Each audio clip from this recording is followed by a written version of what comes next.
may I say to you on behalf of the government that it is time for your government to wake up to the reality of where ordinary workers are at. Families who are facing a cost of living crisis that they've never seen before. Many of them forced into decisions that they thought they would never have to make, whether to put food on the table or to keep the heat going. And we see families that used to once donate to the food banks are now themselves standing in those queues waiting for those same parcels.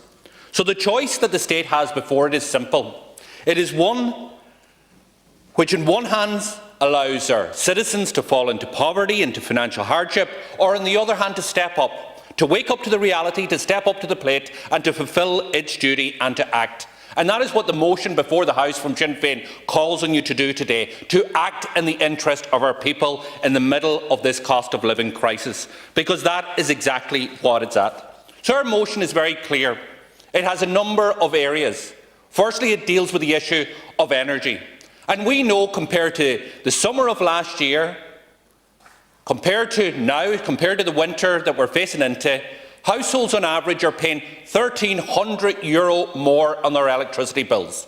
Sinn Féin says that needs to stop. We need to cut those bills for those families, for those workers, for those households. We need to bring it back to the level it was pre this crisis, back to the €1,000 on average. And we need to do that during the period of this winter, giving not only families the reduction in their electricity bills, but giving them something that is so valuable in these pressing times, and that is certainty. Certainty that the bills will not increase, that on this issue the government has your back, that we are with you on this.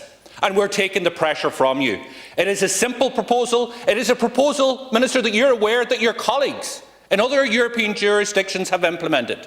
In Romania, they have extended the cap on energy prices up until the August of next year. In France, they've nationalised their system to allow for certainty in energy. In other countries, they have used different models. We should be doing the same.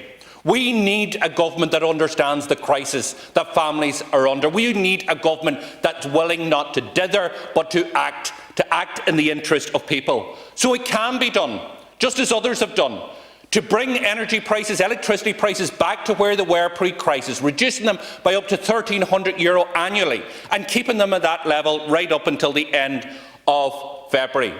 It is time limited. It's not a blank cheque, the sound bites that government throw out. Instead of actually grappling with the suggestions that we've had that will help people, you try and dismiss and brush away.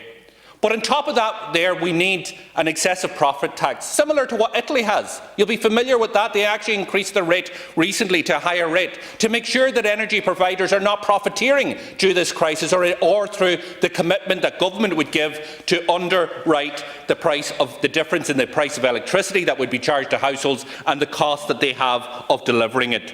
There are two proposals that can work, but we recognise that families and workers are facing many more pressures. Whether it's the pressure of the price of heating your home through home heating oil or gas, whether it's the costs that are increasing in terms of food, in terms of clothing, whether it's the costs that are increasing in terms of petrol and diesel, getting from A to B, essential costs in this day and age. And that is why we need to see government go further. We need cost of living cash payments targeted at those who are most in need. For individual incomes over the age of 18, earning below €21,000, we need to see €500 going into their pockets in the next month.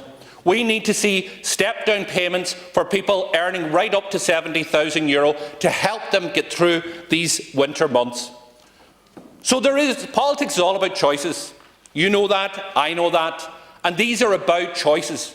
But for many people that are sitting at home, people who may be tuning in to this debate, they don't know, they can't see the choices. All they see is the rattle of the letterbox and another bill that has increased landing through it. They are feared of the postman or the postwoman walking down that lane. It is time for government to act. As Padraig McLaughlin pointed out, the Financial Times pointed out that this government is the second worst government in Europe in relation to its spend as a proportion of GDP in terms of supporting businesses and supporting households during this energy crisis. So as I said, this government needs to wake up. It needs to wake up to really what is happening. You need to understand the depths of this crisis, where workers and families are at. We are putting on the table the solutions that are needed. These are the policies that I would implement if I were Minister for Finance. And let me say to you, these are the policies that you should be implementing, that the Green Party should be implementing if you're worth your salt in this government. Thank you.